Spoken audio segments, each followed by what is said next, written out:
Hello everyone, I'm Jen and I make useful English Lit study videos on Shakespeare, poetry, fiction, literary ideas and more to help you become a literary expert. So if this sounds good to you, make sure to hit the subscribe button below. So in today's video, we are looking at the play Hamlet through art, specifically a selection of classical and modern paintings I've sourced, which are portraits of Hamlet and Ophelia, or depictions of selected moments featuring Hamlet with his late father's ghost, his mother Queen Gertrude, or Ophelia, his troubled love interest.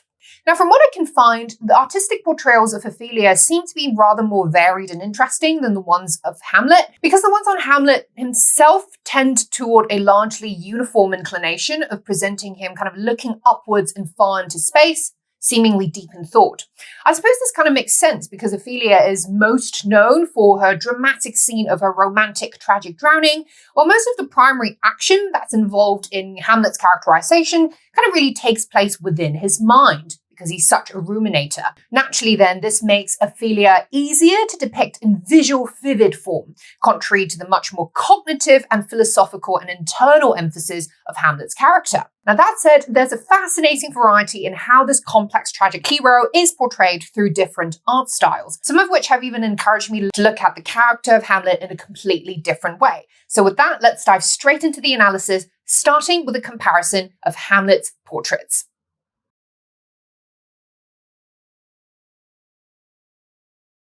Now, it seems that a lot of Hamlet's portraits have been studies of stage actors, many of whom were prominent thespists in their own time.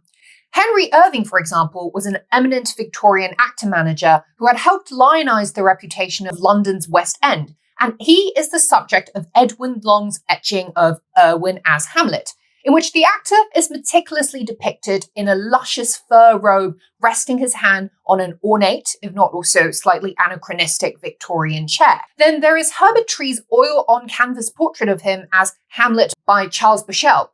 Tree was a late 19th century Shakespearean stage actor known for his innovative, extravagant productions, as well as the founder of the Royal Academy of Dramatic Art.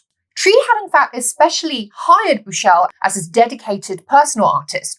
Now, it's interesting that in Bushell's painting of Tree as Hamlet holding onto the famous skull in the grave digging scene, the background suggests the actual environment of a cemetery, not a theatrical or artificial setting, which perhaps points to Tree's intention of drawing attention to Shakespeare's character Hamlet, but also to his own production's atmospheric naturalism and verisimilitude. Earlier, more classical examples of Hamlet's portraiture include Thomas Lawrence's John Philip Kemble as Hamlet and Samuel John Stump's Charles Keene as Hamlet. Now, in both paintings, light is cast definitively on Hamlet's face, highlighting the centrality of the character, with the background being either of a uniform colour or containing just basic silhouettes of structures. So we see then that while the early 19th century studies of Hamlet's portrait are more focused on the tragic hero himself, late Victorian ones tend to take on a more commercial bent, as the artist's eye is directed onto both the character and the stage, or the broader theatrical elements. By the way, guys, if you find this video helpful so far, I'd massively appreciate it if you could hit the thumbs up button below and subscribe to my channel so that you don't miss out on any of my top grade lit study content going forward. I'd also encourage you to check out my membership program by clicking the join button below if you want exclusive access to members only study content and make special video requests. I'll see you there. Contrary to these more classical representations by English painters, I want to draw our attention to two rather different, slightly more modern interpretations of Hamlet in art, namely the Brazilian artist Pedro Américo's Visual de Hamlet and the Czech illustrator Alphonse Mucha's exquisite lithograph in 1899. Now, both works were produced near the turn of the 20th century, also known as the fin du siècle, which was an exceptionally fertile period in intellectual, cultural, artistic developments, such as modernism and Art Nouveau. Compared to the previous Hamlet portraits that I had showed, notice that these two works show Hamlet's profile, not his full face, and the subject matter emphasis is much more dispersed across the canvas. In short, Hamlet the character, while still retaining a central position in the composition, isn't really quite the main or only point in the painting. In Américo's painting, there's a touch of the surreal with the sharp, ostensible presence of the late King Hamlet's ghost taking up almost a quarter of the painting in the background. And the saturation of the ghostly white is particularly odd because we commonly think of apparitions as faint, foggy, translucent mists. So perhaps this communicates the ghost's marked, constant, very real presence in Hamlet's mind, which creates for the character that perennial sense of guilt and turmoil that he can't ever seem to shake off. Americo also rewrites, as it were, Shakespeare's play with Hamlet holding onto the skull at the same time his father's ghost appears, which doesn't really happen in the original text, but it strongly reinforces the motif of mortality, with late King Hamlet's ghost and the skull both symbolizing death. So that Hamlet appears to be shielding his eyes from the spectre also conveys his tendency to hide and evade from what's uncomfortable, which is indeed reflected in the character's habitual delay in action. Most distinctive of the bunch, I think, is Mucha's vibrant lithograph, which is significant in theatrical history because the artist had produced this as a marketing collateral for Sarah Bernhardt, who was a popular turn-of-the-century French stage actress who had starred as Hamlet in 1899 at her own newly established theatre in Paris. In the lithograph, Hamlet is placed against the quintessentially Art Nouveau feature of an arched, ornate background. But notice that both his father's ghost and Ophelia's drowning are also included, with the former contained in the semicircular frame behind Hamlet's figure and the latter in the rectangular frame right under Hamlet's feet. So this three-way juxtaposition speaks of Hamlet's entanglement with some of the key sources of his mental strife. First, with his father's request for him to take revenge on Claudius as a constant lurking shadow in his mind, positioned here literally as looming over his shoulder in that semicircular frame behind him. And second, with his cold decision to cast Ophelia aside and marginalize her role in his increasingly complex life, as symbolized here by Mucha's placing of Ophelia's body below Hamlet, suggesting her inferiority in Hamlet's list of priorities as the play progresses.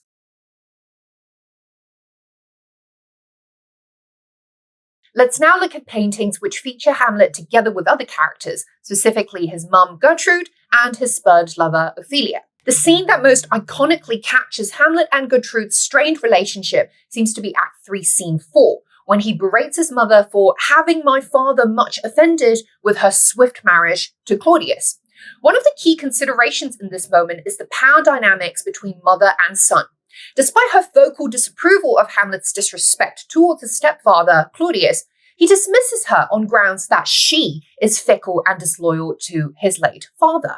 But underlying their open animosity is nonetheless a hint of erotic attachment in the way they cling onto each other for validation, as we can see from Gertrude's line, "Have you forgot me?" implying a need for Hamlet's attention, and Hamlet's plea for her to go not to my uncle's bed, suggesting a kind of sexual jealousy. And this is, of course, where the whole Oedipus complex discussion comes in. This tension between repulsion and dependency is depicted in two mid-19th century paintings, namely Richard Dad's 1848 closet scene and Eugene Delacroix's 1849 painting. While Dad was known for his hyper-detailed contours, Delacroix's romantic affiliations meant that he had painted with dreamier, looser brushstrokes. What's interesting, though, is that while Dad casts Gertrude in a much more fearful state, Delacroix presents Gertrude as the one with more agency in his canvas. The focal point in Dad's canvas is Gertrude, specifically with the light cast on her terrified countenance and only showing Hamlet's profile and side awash in black. The focus in Delacroix's painting is somewhat more nuanced, but the eye is perhaps more naturally drawn to Gertrude by dint of the vivid gold and red hues of her robes, and once again with Hamlet featured in a shadowy black. There's almost a sense then that by giving Gertrude centrality in the canvas, the two artists are, in a way, rehabilitating Gertrude's power in her relationship with her son, who otherwise so consistently characterizes her in an unflattering light in the play. On the other hand, Karel Victor Moray Waite's 1960 representation seems much more gothic and haunting.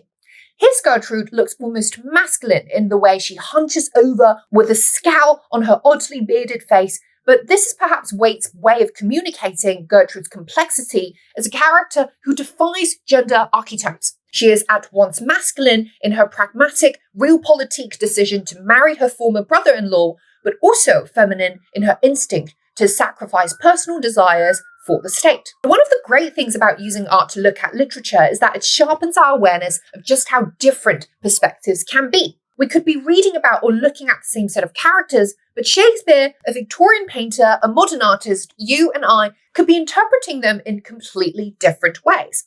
As with the case of Hamlet and Gertrude's representations, the paintings I found of Hamlet and Ophelia exhibit the same sort of diversity in viewpoints about the nature of their relationship. For instance, compare Henry Treffry Dunn and Agnes Pringle's depictions of the lovers, presumably during the notorious "get thee to a nunnery" moment in Act 3, Scene 1, when Hamlet tells Ophelia about his general disillusionment with women and their fidelity. Depending on which painting we look at, we could have totally opposite impressions of the dynamics in Hamlet and Ophelia's relationship. Whereas Hamlet looks irate and accusatory in Dunn's canvas, he appears to be in deep sorrow and guilt in Pringle's work. And while Dunn's Ophelia looks away with incredulity and even a hint of defiance towards Hamlet's behaviour, Pringle's Ophelia is presented with much softer, lighter brushstrokes, suggesting a more docile, compliant disposition. Of course, Shakespeare's characterisation of Ophelia and her relationship with Hamlet is complex, and a conflation of the attitudes captured by both Dunn and Pringle. So the tricky thing with paintings is that it can often only capture a single moment from what's otherwise an extended narrative. So it can't quite show the transformation of a character in the same way that watching a play or reading the script might allow us to appreciate. And that's why there is tremendous value in looking at different artworks about the same topic, just as what we're doing in this video.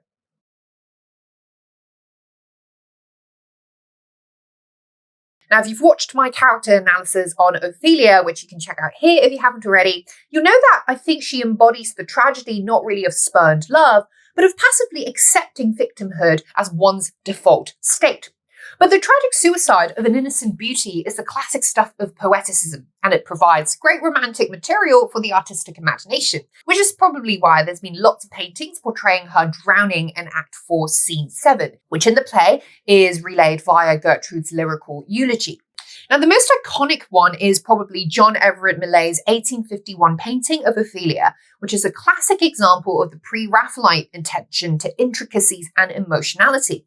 What I find strange about Millais' interpretation of Ophelia, though, is that it comes across not so much melancholic and wistful, but somewhat jarring and haunting. There's a strange mismatch in the juxtaposition of Ophelia's hanging mouth and half-open eyes with the vivid, luscious greens and florals surrounding her floating body. And I'm not sure if we're invited to mourn over her death or to consider the incident as a sort of blessing in disguise, as an end to a torturous existence and an opportunity for rebirth. So Millais' painting resists any attempts at an easy interpretation, which is perhaps why it's gained such esteem over the years. But in any case, a lot of the 19th century representations of Ophelia tend towards characterising her in a pitiful, wistful light, designed to evoke pathos in the viewer. Such examples include George Frederick Wort's Ophelia, in which the girl is portrayed in a dishevelled and tearful state, or else Ferdinand Pelletier II and Arthur Hughes' Ophelias, who seem angelic and lyrical in the way they are elevated and perched above the lake, into which she will eventually drown. But what I find especially intriguing are actually some of the more modern 20th century paintings of Ophelia, because unlike their predecessors, they don't focus at all on Ophelia's beauty. And in fact, some of them deliberately uglify or at least minimize the emphasis on her physical appearance. And this is really interesting because a large part of what adds to the audience's sympathy for Ophelia is her beauty. The death of a girl spurned by a lover is always a tragic tale, but the sense of romantic waste is compounded all the more by the fact that she's so young and beautiful. So by removing the element of beauty from her artistic representation, the painters force us to shift our focus onto other aspects of her tragedy, perhaps on the universality of her experience, the essence of grief, or even the wider indifference of the world and nature towards her fate. Howard Fisher's 1976 painting of Ophelia is a nightmarish reinterpretation of the scene, with a mummy-esque head hanging by the bank of a river in a canvas that's nothing more than a mix of greyish brown and blue and white strokes. The dark, hollow caverns of the head's eyes and mouth communicate the horror of the moment, but had it not been for the title of the artwork, one probably wouldn't know it's about Hamlet's Ophelia at all, which maybe speaks to the commonness of a tragedy, but of course at the same time not discounting the darkness of it. James Martin's painting is somewhat less horrific than eerie, as a bizarre compilation of a naked Ophelia squished between two large fishes while surrounded by a couple of hawkish birds. The rigid lines demarcating the water areas around Ophelia's corpse suggest less a river than a coffin, within which Ophelia is bound and suffocated. The presence of those roughly drawn aviary and marine creatures around her, however, conveys the indifference of nature towards her death, and perhaps even a sort of predatory attitude, with the birds looming over the girl's body with a vulture-like gaze. A final one that I'd like us to look at is David Inshaw's The Riverbank, Ophelia, which at first glance seems slightly cheerier and whimsical compared to Fisher and Martin's works.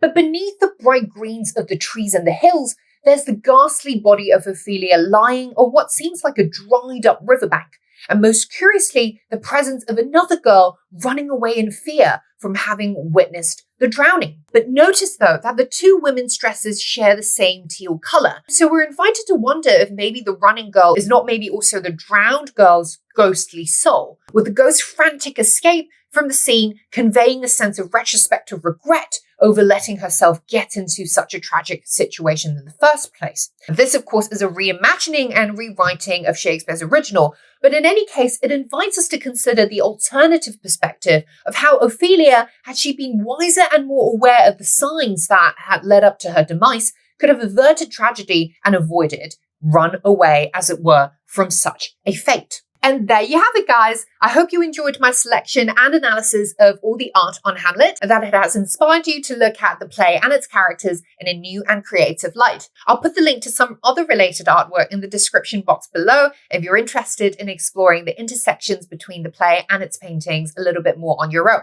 If you're studying Hamlet, make sure to check out my Hamlet playlist, where you'll find plenty of key quote analysis and character studies on Hamlet, Ophelia, Claudius, and more. Hit that thumbs up button below if you found this video helpful in any way, so that YouTube will spread it to more passionate lit students like yourself all around the world, and that you can encourage me to keep making these useful study videos for you. Please subscribe if you haven't already, and switch on that bell notification so you don't miss out on any of my weekly study videos. You can also consider joining my membership program for exclusive video requests and essay review perks. Check that out in the description box below. And I'll see you guys, as always, in the next one. Bye!